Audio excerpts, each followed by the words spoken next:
my channel, and today's video is a DIY video. I'm going to be transforming this slightly old and battered pink chair into a beautiful white fleecy chair of dreams. Now, I've had this chair for quite a while and I bought it on eBay at least a couple of years ago, and always with the intention of recovering it. I actually had it when I lived in my old house and I held off recovering it because I wanted to see what colour scheme I was going to have. And in the end, obviously, I moved, I brought it here to this house, and it has sat in my bedroom and done absolutely nothing. And as much as I love the pink colour, it is quite mucky, it is quite battered, especially the wood. And so months ago, I bought some absolutely beautiful fabric and decided that I was going to give it a bit of a makeover. It's actually a really good quality chair. It's actually a Parker Knoll chair, which is a really good British brand. It's actually, although it's got a few holes in it, so it's got a hole at the back in the velvet, and it's got various batches and things on the wood and marks on the chair itself. Structurally, the chair is really sound, it's really solid. So it's a really good basis to sort of use. I think I got it for about 30 quid on eBay. And I knew the lister, the seller, had put about the damage and things like that on it, so I knew that it was probably going to need a recovering. A few issues. It does have loosening of both arms. So both of these arms, the peg joints, have come undone. However, that's a simple glue job, and I'm probably not going to do that to the end because I'm going to be moving the chair around so much, those joints might come loose again. So I'm going to leave those right to the end. But I shall show you this beautiful fabric that I found. It is like an off-white, fleecy teddy bear fabric. Oh, hello. Look, Gus likes it. I got it from a local fabric store. I bought quite a lot of it because my plan was actually to make a cushion for another chair. So I'm going to recover the whole chair with it, all of the fabric areas, and give the rest of the chair a good sand down. Now, I did debate about painting the wood black. I think that would look absolutely beautiful, a black chair with this fleecy, because this kind of fleecy, bear type furniture is really massively in at the moment. I've seen a lot of people doing this kind of reupholstery, and I do think that that would be really modern, it would be really cool. However, this wood is lovely. It is bashed and it is battered, but I don't always want to paint over wood and, you know, totally take away from the natural, original quality that the chair had. So my plan is just to give it a light sand back and probably just put a wax on it and just maintain the natural wood grain and everything. And I think that'll look really nice. So one of the things I'm going to do, if you can see that the fabric on the chair, this actually has an actual seat cushion which wraps around underneath.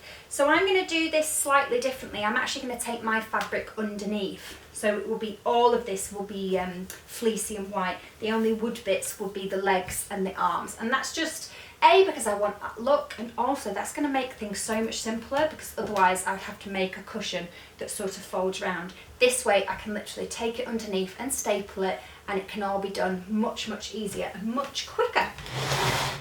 So I've got all my tools that I'm going to need, hopefully everything. Sometimes you don't know what you're going to need until you get going, but I'm pretty sure that I've got everything I need. So I've obviously got my fleecy fabric. I had measured how much fabric was already on the chair and then allowed a bit extra and then even more extra to make a cushion. So I should have plenty and plenty. This fabric has slight bit of give in it, and also the great thing about a fabric with texture like this and depth is your staples will just embed right in. It's really easy to hide staples in this kind of fabric, so hopefully the whole thing should look really neat and really cool. So I've got that, my fabric.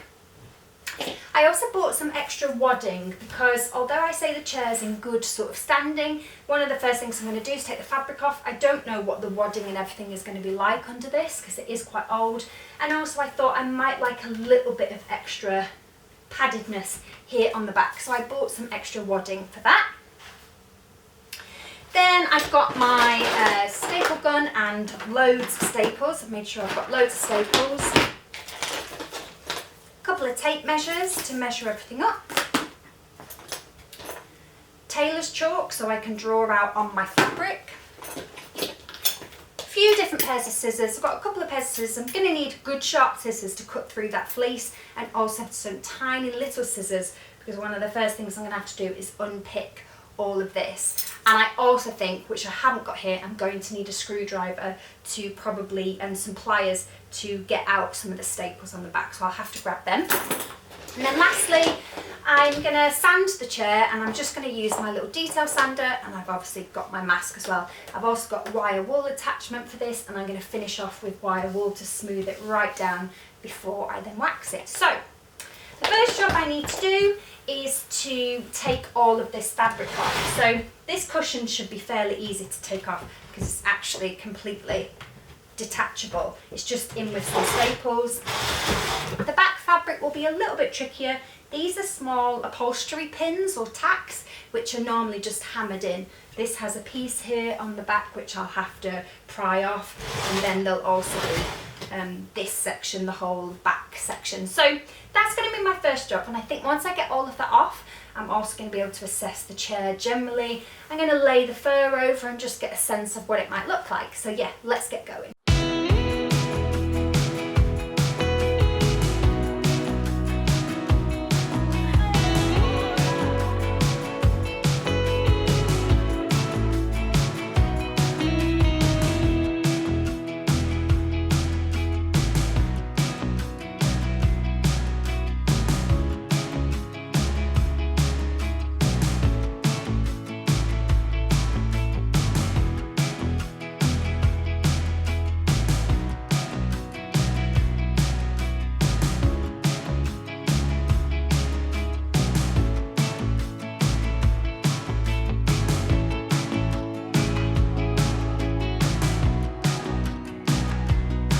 Okay, so I've got all of the fabric off. It did actually take me a lot longer than I thought it was going to. Some of those staples were in so tightly, but I can now see the bare bones of the chair, and this wadding that was under the back of the chair is pretty gross, and it's really dusty, and it's really, I can already feel myself like gonna sneeze.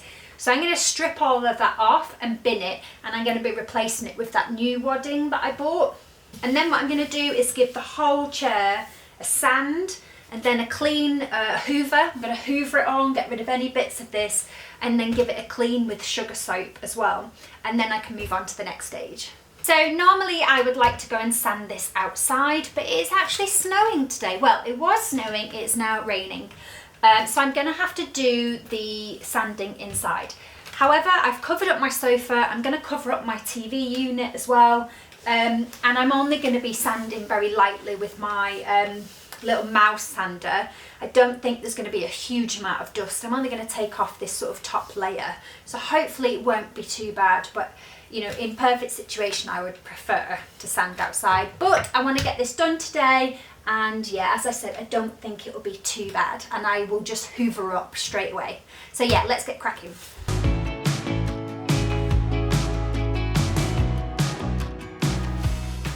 This is quite cool though. Underneath the horrid wadding is a bit of a label with a number 11 on, and some other like measurements and things like that, obviously from when it was originally manufactured. But you see how beautiful the wood is. I think it'll be so nice when it's sanded back. I am going to keep this Hessian back in because it's okay. It is quite dusty, but I'm going to give it a really, really good hoover.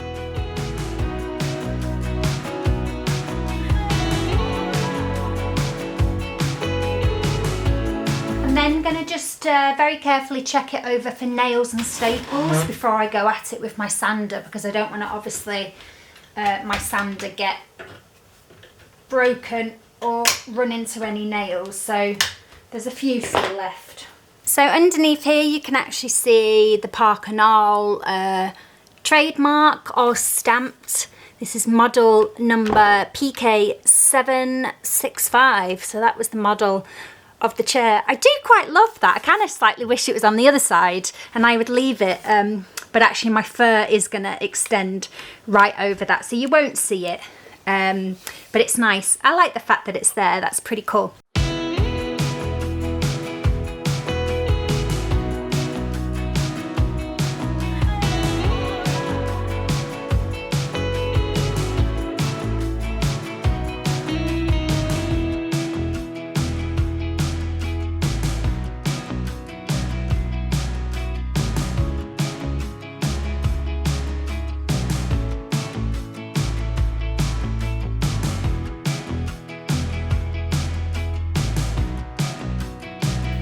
it's all sanded as much as I want to sand it. I'm pretty happy.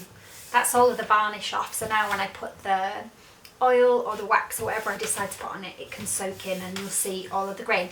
So what I've given it hoover, and I've hoovered up everywhere and cleaned up, and now I'm going to give it a light wash with just a very a sugar soap mix, but only a small amount of sugar soap, just to get rid of any grease or anything dodgy or anything like that. And then yeah, leave it to dry, and then I'm going to take Gus out for a walk while that's happening.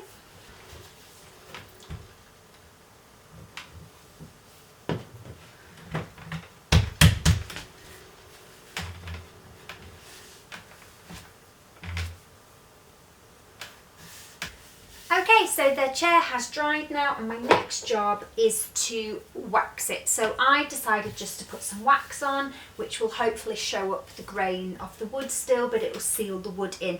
And I'm going to use the Colron refined finishing wax. I use this is clear. I use this on my dining table and really liked it. I haven't got very much left.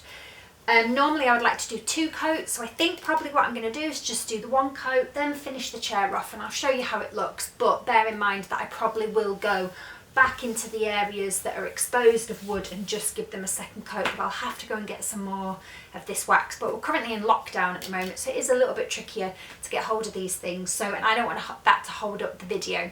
So yeah, 1 coat for now, and I'll probably do a second coat at some point. I actually apply my wax, so you need to use a lint-free cloth to apply wax like this. I actually use a really scraggy old piece of t-shirt, but it's what I used on the table, and it just works really, really well because it's completely lint-free, so you don't get any bits of fluff or anything. You do have to really work at buffing it into the grain. I have done a tiny little bit here already, and it's looking pretty nice. So yeah, let's get going with more wax.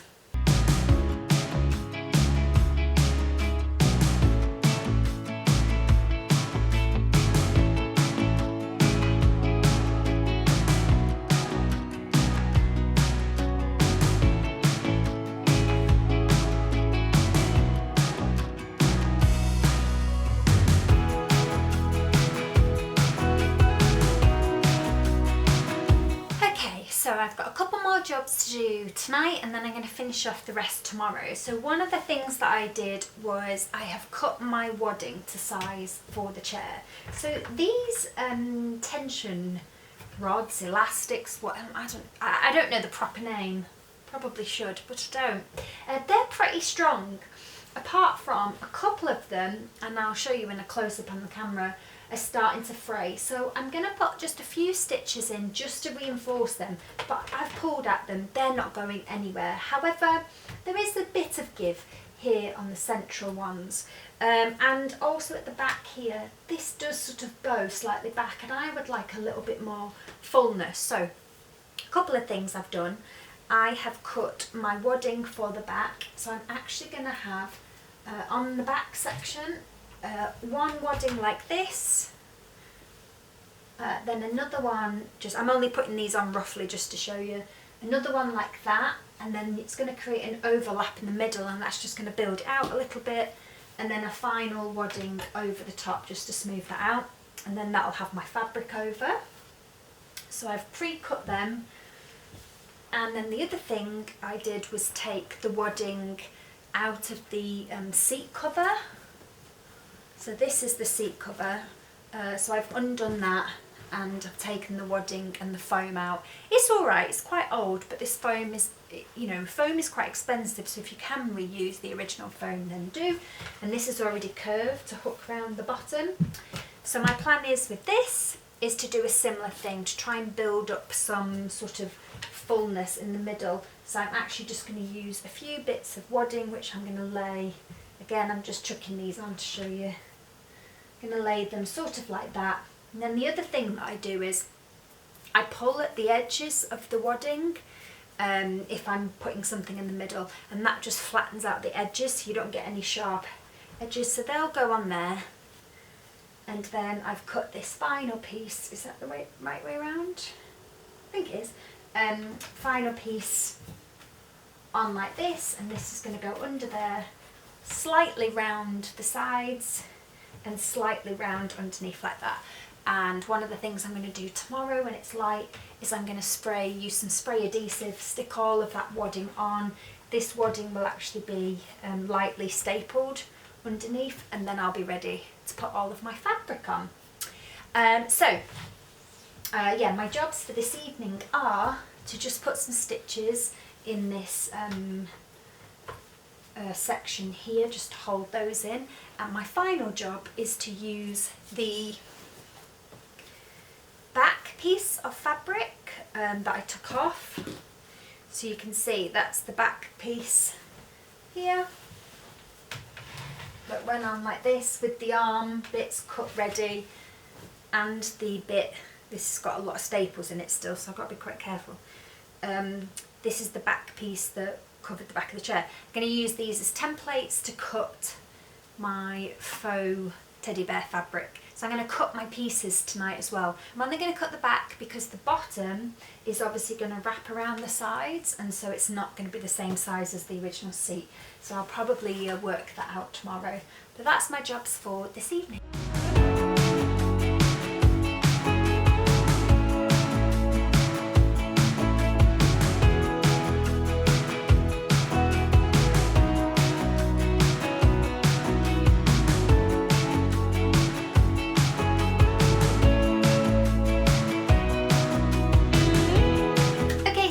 The next morning, the chair has dried, it's had that coat of wax on it, and I did use a little bit of oil as well. I actually think I might not do another coat. I think this is enough, and it has come up really nice. I'm really pleased. So I fixed a little bit of the bottom, made it a little bit stronger, and my first job is going to be spray mounting and attaching the wadding onto the back, and then I'm going to start attaching the fur that I've pre-cut onto this back section with my staple gun. This is a little bit trial and error. Obviously I've cut it the same shape as the original, but you do have to do a little bit of tweaking with scissors, and really with the staples what you're doing is you're just going to pull it and you're going to pleat it until it fits. Obviously it doesn't have to be that neat round here, because what we're going to do is add a rectangle, well it's more like a square shape, onto here to hide all of the staples and things like that. So we're going to be able to neaten it up, and also that fur is very, very forgiving. The staples really do sort of embed within that fur, and you can get away with a lot, which is why I love using. I'm not very good at upholstering in any kind of fabric like velvet, or things that are a little bit less forgiving. So yeah, let's get cracking.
so I'm now going to start on the back panel. So I've cut my back panel out. It's just a basic, I have used the original, and I'm going to fold it over and tack it along and just literally tuck as I go. One of the things I forgot to say about when I cut the first piece, so as you can see the back's finished. You probably can't see it on camera, but the fabric does have a pile to it, so you do need to think about the direction of pile when you're cutting your pieces. So the pile is actually going downwards, so when I do the seat I will also want the pile, let's see if I can find it on this. Is that right? Downward? There we go. I will want to make sure that the pile goes downwards on the seat as well, so that it matches. The same on the back. The pile of the fabric is going to go down the back of the seat. So yeah, I'm going to just basically go around and staple this in. I'm using the hammer you might have seen just to tap the staples in a bit deeper. But as you can see, once they embed into the fur, it is actually very, very hard to see them. They create a little bit of a dent, but on the whole, yeah. So yeah, let's keep going.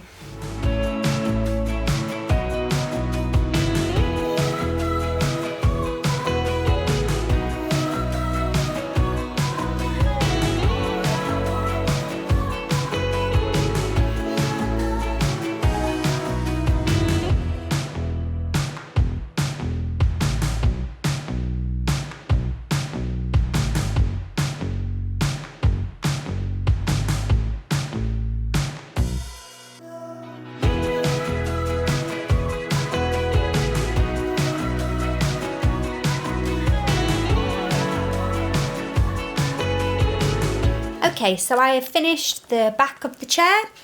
It's pretty neat. There's a couple of bits that I wish were a little bit neater. I actually think in reality, this would be my tip if you're going to do this kind of teddy upholstery. I would choose a fabric with slightly sturdier base to it, as it were. This is quite fine. It's quite a fine mesh. I don't know if you can see. It's quite a fine mesh. So when you're stretching it across the chair and you're putting staples in, it can sort of tear. So in this top corner, I actually got a tear, which was a bit annoying because I'd done the majority of the chair. So I've had to put a few stitches in just to stop that from getting any bigger. However, it is at the back, so it doesn't bother me too much. It's lovely and neat around the arms. Down here at the bottom, it's really nice and neat. I've stapled it into this line here on the back of the chair, so you can still see this section of wood here. And the seam at the top is pretty neat as well. So now I've got to do the base. So I need to start by putting the original cushion back on there and spray mounting my wadding to it. And then I'm going to cut a piece that's approximately the right size, with allowing a lot of excess for it to wrap round and underneath. So the front is going to go under and round onto the back of this. So you will still see this section of wood. But as I said, on the sides, it's going to wrap right round and go around the legs. So it's going to need a little bit of sort of cutting and playing around with. So I'm going to cut one piece that's big enough with a lot of excess and just trim it and staple it as I go. So it's going to be a little bit trial and error. So yeah, that's the last bit to do, and then hopefully I'll be able to show you the finished chair.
is my finished chair.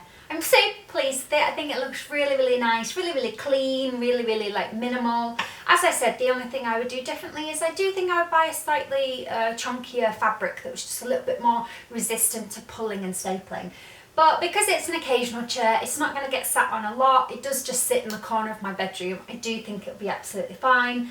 I really enjoyed it. I thought it was a really simple process. Obviously I used the original chair fabric to create templates, and that's such a good way to do any kind of upholstery project if you can. It makes it a lot simpler, and this fabric is obviously very, very forgiving in terms of staples and things like that. So yeah, there we go, the finished chair. It's now going to sit in the corner of my bedroom and most likely get covered in clothes when I can't be bothered to hang them in the wardrobe. But I hope you enjoyed today's DIY project. Please give the video a big thumbs up if you did, and of course do subscribe. I've got loads more DIY videos coming very, very soon. Thanks so much for watching.